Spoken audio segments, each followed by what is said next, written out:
कहते हैं इतिहास विजेताओं की कहानियां लिखता है, लेकिन कुछ कहानियां खून से लिखी जाती हैं और पत्थरों पर भी अमिट रहती हैं।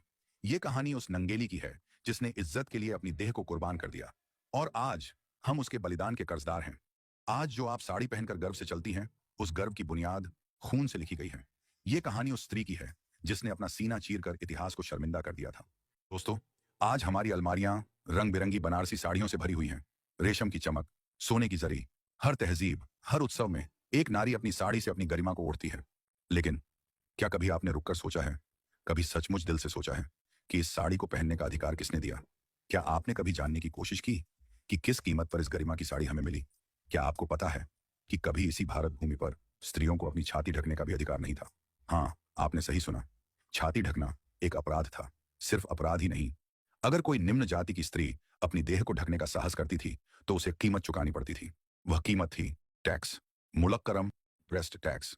सोचिए, अपने शरीर पर कपड़ा डालने के लिए भी, सम्मान से जीने के लिए भी इंसानों को पैसा देना पड़ता था। यह कोई कहानी नहीं है, यह कोई काल्पनिक कल्पना नहीं है।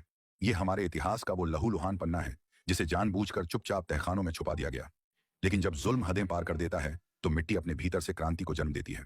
और त्रावणकोर, जो आज केरल है, कि उसी अपमानित धरती से उठी थी एक नारी जिसका नाम सदियों तक गूंजेगा, नंगेली।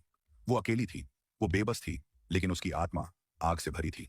और उस आग ने त्रावणकोर जैसे सामंती साम्राज्य की नींव को हिलाकर रख दिया।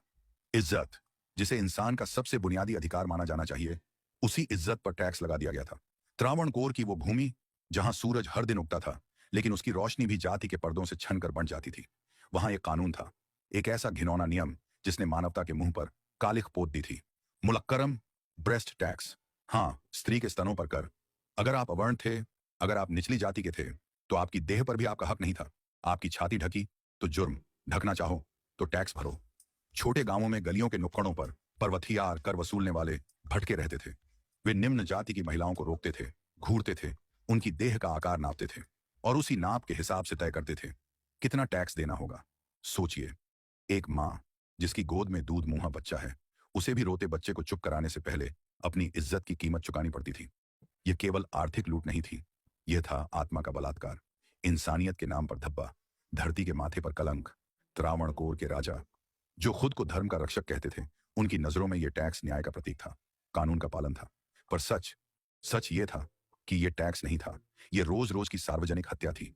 लेकिन जब अपमान हदें पार करता है तो कहीं ना कहीं कोई एक स्त्री अपनी टूटी चप्पलें फेंक कर नंगे पांव खड़ी हो जाती है। वो कहती है, बस अब और नहीं। त्रावणकोर की उस घुटन भरी हवा में जब सबने चुप्पी ओढ़ ली थी, तब एक स्त्री ने अपनी चुप्पी को आग बना लिया था। वो थी नंगेली, जिसकी कहानी अब करवट लेने वाली थी। एक ऐसी करवट जो इतिहास को हिला देने वाली थी। जब जुल्म रोज की हवा बन जाए तो किसी एक सांस में बगावत पैदा होती है।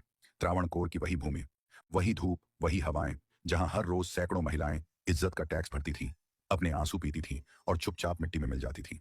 लेकिन इस चुप्पी में एक दिन एक ऐसी लड़की पैदा हुई जिसने रोने से मना कर दिया, जिसने आंसू नहीं बहाए, जिसने सवाल पूछे। उसका नाम था नंगेली।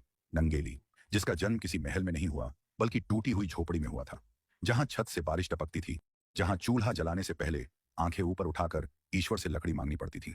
लेकिन उसी टूटी मिट्टी में, उसकी रगों में बहता था आग का पानी।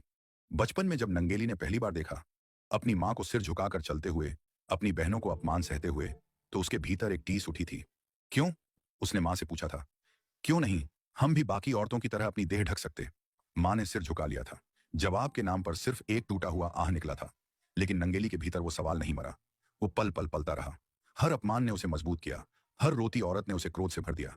जब बाकी लड़कियां डर से आंखें नीची कर लेती थीं, नंगेली दूर तक देखती थी, आकाश तक। उस आकाश तक जो किसी जाति, किसी कर, किसी राजा का गुलाम नहीं था। और तभी उसने तय कर लिया था, मैं एक दिन इस हवा को बदलूंगी। अगर मेरा शरीर टैक्स मांगता है तो मैं उसे ही नकार दूंगी।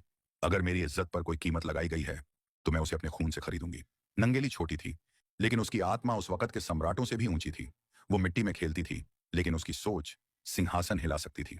सपनों को बड़े महलों की जरूरत नहीं होती, कभी कभी एक टूटी हुई झोपड़ी में भी इंसान दुनिया को बदलने का हौसला पाल लेता है। नंगेली बड़ी हो रही थी। उसके सपनों की दुनिया बहुत साधारण थी। न रेशमी साड़ियों का ख्वाब, न महंगे गहनों की तमन्ना, बस एक सम्मान भरी जिंदगी जहां वह सिर ऊंचा करके सांस ले सके। उसकी मुलाकात हुई चिरुक्कंडन से। चिरुक्कंडन एक साधारण मजदूर। उसकी हथेलियां फटी थी, चेहरे पर धूप के जले निशान थे, लेकिन उसकी आंखों में थी सच्चाई की चमक। चिरुकंडन ने नंगेली को कभी उसकी जाति से नहीं देखा, न उसकी गरीबी से। उसने नंगेली की आंखों में छिपी आग को पहचाना था। उस आग में उसने खुद को पाया था। दोनों ने शादी कर ली। न शहनाई बजी, न दूल्हे के सिर पर सेहरा सजा, न बंधाइयां बंटी, न दहेज का लेन देन हुआ। बस दो दिलों ने एक दूसरे का हाथ थामा और इस बेरहम दुनिया में एक दूसरे का सहारा बनने का वादा किया। नंगेली और चिरुकंडन का घर मिट्टी से लिपा एक छोटा सा झोपड़ा, जहां छत से धूप भी छनकर आती थी और बारिश की हर बूंद कविता बनकर टपकती थी। उनके पास कुछ नहीं था सिवाय आत्मसम्मान के, लेकिन उनके इस छोटे से सुख में भी त्रावणकोर के बर्बर कानूनों की लंबी परछाइयां चली आती थी। हर रोज दरवाजे पर कोई पर्वतियार खड़ा होता, अपनी कड़वी आवाज में कहता, छाती ढकी है, कर भरो, मुल्करम भरो, वरना नंगी घूमो। हर रोज नंगेली को अपनी देह पर निजता की भीख मांगनी पड़ती थी। हर रोज चिरुकंडन की मुट्ठियां गुस्से में भींच जाती थीं, लेकिन बेबसी उन्हें चुप कर देती थी। पर नंगेली चुप रहने के लिए पैदा नहीं हुई थी। उसके भीतर एक तूफान पल रहा था और उस तूफान का इंतजार अब खत्म होने वाला था। हर सहनशीलता की एक सीमा होती है, और जब इज्जत बार बार लुटती है तो डर नहीं, विद्रोह जन्म लेता है। नंगेली के छोटे से जीवन में हर दिन कोई ना कोई परछाई सिर पर मंडराती थी। हर रोज कोई ना कोई आवाज आती थी, कर भरो, मुल्करम भरो, या फिर खुले बदन घूमो। चिरुकंडन रोज नंगेली की आंखों में देखता था और खुद को बेबस महसूस करता था। वो जानता था कि ये नंगेली नहीं, पूरा समाज है जिसे नंगा कर दिया गया है। और नंगेली अब चुप नहीं थी। उसका हर दिन एक घाव था, उसका हर कदम एक चुनौती थी। जिस छत के नीचे वो सोती थी, उसी के ऊपर अपमान के बादल घिरे रहते थे। जिस रास्ते से वह पानी भरने जाती थी, उसी रास्ते पर उसे नीची नजरों से घूरा जाता था। लेकिन सबसे बड़ा जहर था वो कानून जो इस अन्याय को जायज ठहराता था। एक दिन खबर आई, पर्वतियार फिर आ रहे हैं। इस बार उनका आदेश था, जो कर नहीं भरेगा उसकी साड़ी छीनी जाएगी, उसकी देह को नंगा कर बाजार में घुमाया जाएगा। यह सुनते ही चिरुकंडन की आंखों में आंसू आ गए। उसने नंगेली से कहा, चलो कहीं भाग चलते हैं, कहीं दूर, जहां इज्जत को खरीदा ना जाता हो। लेकिन नंगेली मुस्कुराई थी, एक धीमी थरथराती लेकिन अडिग मुस्कान। उसने सिर हिलाया था, नहीं, अगर हम भाग गए तो यह जुल्म कभी खत्म नहीं होगा। उस दिन नंगेली ने एक फैसला लिया था, एक ऐसा फैसला जो सदियों के घुटन भरे इतिहास का रास्ता मोड़ने वाला था। वो जानती थी इस लड़ाई में या तो वो बचेगी या इतिहास उसे याद रखेगा। और नंगेली ने तय कर लिया था, मेरी देह मेरी है, इसे अब कोई खरीद नहीं सकता। कोई कानून, कोई राजा अब मेरे अस्तित्व पर कीमत नहीं लगाएगा। कुछ लड़ाइयां अस्त्र शस्त्र से नहीं लड़ी जाती, कुछ लड़ाइयां लड़ी जाती हैं अपने लहू से, अपने अस्तित्व से। उस दिन सुबह की हवा भी अजीब थी। सूरज निकला था, लेकिन उसकी रोशनी में भी भय का सन्नाटा पसरा था। गांव की गलियों में खबर फैल चुकी थी, पर्वतियार आ रहे हैं, आज टैक्स वसूली होगी, जो नहीं देगा उसकी साड़ी नोच ली जाएगी, उसे भीड़ में घसीटा जाएगा। नंगेली जानती थी ये सिर्फ उसकी इज्जत की बात नहीं थी, ये हर उस औरत की इज्जत की लड़ाई थी जिसे सदियों से गुमनाम रखा गया था। चिरुकंडन ने उसे रोका, कहा, मत कर ये सब, हम कहीं छुप जाएंगे। लेकिन नंगेली ने सिर्फ एक नजर उठाई थी जिसमें डर नहीं था, सिर्फ आग थी। वह उठी, चुपचाप अपनी साड़ी के पल्लू को ठीक किया, अपने घर के बाहर आंगन में खड़ी हो गई और इंतजार करने लगी। पर्वतियार आए, आंखों में सत्ता का नशा था, हाथ में फरमान था। उन्होंने चीख कर कहा, कर दो, टैक्स दो या कपड़ा उतारो। नंगेली ने एक पल को भी झिझकी नहीं, न कोई सफाई दी, न कोई माफी मांगी। वो अंदर जाने को हुई, तभी पर्वतियार बोल पड़े, रुको नंगेली, पहले अपने स्तर का आकर तो दिखाओ, जिससे सही टैक्स लगाया जाए। उस समय दरिंदगी की हद हो रही है, स्तन को माप तोल के टैक्स लगाया जाता था। नंगेली पर्वतियार की बातों को सुना और वो चुपचाप अंदर गई और फिर बाहर लौटी। हाथ में एक चाकू था। उसने पर्वतियारों की तरफ देखा, उनकी हंसी, उनका अहंकार, सब कुछ देखती रही। फिर नंगेली ने अपने दोनों स्तनों को स्वयं काट दिया। हाँ, अपने हाथों से, अपने सीने से, अपने अस्तित्व से उस गुलामी को अलग कर फेंक दिया। उसने अपने कटे हुए स्तन एक केले के पत्ते पर रखे और पर्वतियारों के सामने रख दिए। खून बहता रहा, जमीन लाल होती रही, लेकिन नंगेली की आंखें अब भी खुली थीं। उन आंखों में ना आंसू थे, न दर्द, सिर्फ एक गहरी आकाश को चीरती हुई चुनौती थी। कहने लगी, लो, ये रहा टैक्स, दे दो अपने राजा को। अब ना मेरे पास स्तन बचेंगे और ना तुम मेरे स्तनों की नाप लेकर मुझसे टैक्स मांगोगे। गांव वाले दौड़ आए, लेकिन देर हो चुकी थी। नंगेली का शरीर थरथराता रहा और फिर एक गहरी अंतिम सांस लेकर वह शांत हो गई। लेकिन उसकी चुप्पी उस दिन पूरे त्रावणकोर में गूंज उठी थी। कुछ बलिदान इतने बड़े होते हैं कि शब्द भी उनके सामने सिर झुका लेते हैं। नंगेली की देह अब मिट्टी पर पड़ी थी, लाल खून से भीगी हुई जमीन, जहां एक तरफ उसका कटा हुआ शरीर था और दूसरी तरफ उसका सीधा उठता हुआ आत्मसम्मान। गांव के लोग भाग कर आए थे, चीख पुकार मच गई थी। क्या कर दिया नंगेली ने? किस हद तक चली गई ये लड़ाई? ये तो मौत को गले लगा बैठी। लेकिन नंगेली के चेहरे पर एक अजीब शांति थी। चिरुकंडन दौड़ता हुआ आया। उसने नंगेली के कटे हुए शरीर को गोदी में उठाया, उसके लहूलुहान चेहरे को अपने कांपते हाथों से सहलाया। नंगेली, उठो, देखो, मैं आ गया हूं। लेकिन नंगेली की आंखें अब आसमान की तरफ थीं, जैसे पूछ रही हों, अब भी बताओ, इज्जत के लिए टैक्स देना पड़ेगा। चिरुक्कंडन ने उसे सीने से लगा लिया। वह रोया। उसने जमीन पर सिर पटका। तुम चली गई, पर मैं अब इस दुनिया में कैसे जीऊंगा।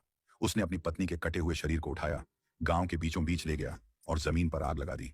हाँ, चिरुक्कंडन ने नंगेली के शव के साथ खुद को भी आग के हवाले कर दिया। दोनों जलते रहे और पूरा गांव देखता रहा कैसे एक स्त्री और एक पुरुष ने अपने प्रेम और अपने स्वाभिमान से त्रावणकोर के शाही आदेशों को जला दिया था। इस बलिदान ने त्रावणकोर की दीवारों में दरार डाल दी थी।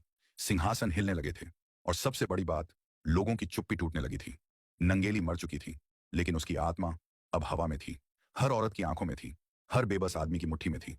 कभी कभी एक मौत सैकड़ों जिंदा दिलों को जगा देती है। नंगेली और चिरुक्कंडन की चिता से उठता धुआं सिर्फ लकड़ी का नहीं था, वो धुआं सदियों की घुटन थी जो अब आसमान की ओर उठ रही थी। गांव के हर कोने में, हर झोपड़ी में, हर दिल में अब एक नया सवाल गूंज रहा था। कब तक हम अपनी माओं, बहनों, बेटियों की इज्जत के लिए टैक्स चुकाते रहेंगे? कब तक हमारी आत्मा को बेचा जाएगा? गांव में एक हलचल मच गई थी। वो लोग जो कल तक सिर झुकाकर चलते थे, आज आंखें उठाकर एक दूसरे को देख रहे थे। नंगेली का लहूलुहान चेहरा, चिरुक्कंडन की जलती हुई चीख, इन सब ने डर को राख कर दिया था। औरतें, जिन्हें सदियों से सिखाया गया था सिर झुकाना, अब एक दूसरे का हाथ पकड़ने लगी थीं। उनकी आंखों में आंसू थे, लेकिन पहली बार उन आंसुओं के पीछे चुप्पी नहीं, क्रोध था। पुरुष, जिन्हें सदियों से कमजोर बना दिया गया था, अब मुट्ठियां भींचने लगे थे। धीरे धीरे गांव से निकलकर ये आग आसपास के इलाकों में फैलने लगी। हर जगह चर्चा होने लगी। क्या सुना तुमने? नंगेली ने टैक्स देने से इनकार कर दिया। उसने अपने सीने से विरोध किया। उसने अपने खून से जवाब लिखा। त्रावणकोर के दरबार तक यह खबर पहुंच चुकी थी। राजा बालाराम वर्मा के महल की दीवारों में भी इस खबर ने एक अजीब सी बेचैनी फैला दी थी।